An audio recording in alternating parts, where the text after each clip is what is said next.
Okay, it's time for the first core lecture, which is about economic growth.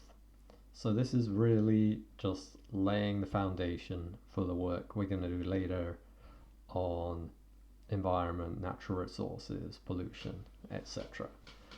Okie doke. And we've got, let me see, it's going to be 4 short videos. Well, I hope they'll be short. The first one will definitely be short. It is what drives growth, and it's just a very intuitive introduction. So, what does drive growth?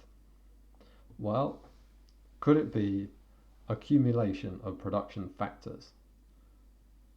What do we mean by that? Well, let's look at the picture.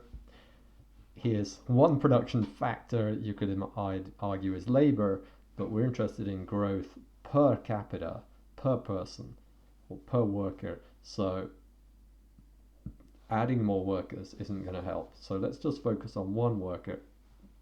And this worker is not very happy because he or she doesn't have any production factors. She doesn't have anything to work with. Okay. Now she's got a hammer, so she's happier, she can make more stuff. That's going to give growth. Okay. But is this growth going to last? Well, perhaps she needs to accumulate some more factors. So she gets 4 hammers. Well, it's not going to help much, right? And then, of course, it's not going to help at all, keeping accumulating more and more of the same factor. Okay, and here we've used the hammer as a sort of metaphor, but you could have chosen anything. The logic would be the same. Okay, accumulating more and more of the same input to go with labor is not going to help in the long run. Okie doke. So what about just hard work? Is that why we've had this growth that we've seen since like 1800-ish, depending on what country you're looking at? This long run growth, we're producing 10, 15 times more per capita than we were then. Is that because of we work 15 times harder? Well, I don't think so. So here we are. This is like one worker and a day, and we're working a quarter of the day. So what's that? 6 hours, 12 hours of having fun, 6 hours of sleep.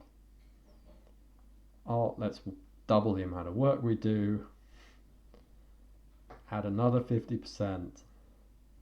Yeah, clearly you're not going to get long run growth this way, right? And it turns out, actually, I'm not sure if it's in this slide. No, it's not. But when you look at the data, we actually work less today, much less than we did 100 years ago. Okay, so this is definitely not the right explanation. Okay, could it be technological progress? Well, I'll give you a clue. It is technological progress. Let's do the pictures. So here we are in the Stone Age. So our production factor is a rock. And then after a while we've got a hammer because we've developed new technology. But then maybe we come up with screws and screwdrivers, and then we have power tools. And potentially there's no obvious limit to this process. Clearly, technological progress on its own isn't enough. We need to invest in the production factors which we create through the technological progress. It's not enough to invent screwdrivers or power tools. We have to make them as well. But technological progress is fundamental to growth. Okay. And Solow actually demonstrated this in 1956. And we'll come to the Solow model.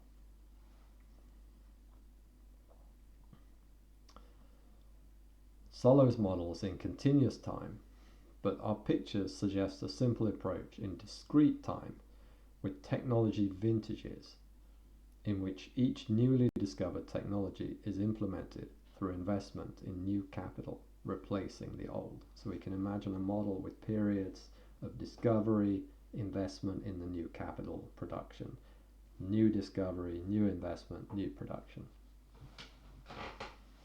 So that's just, the pictures suggest that a model, and we should be able to build a mathematical model like that, which might explain growth in quite a nice way, or help us to explain growth.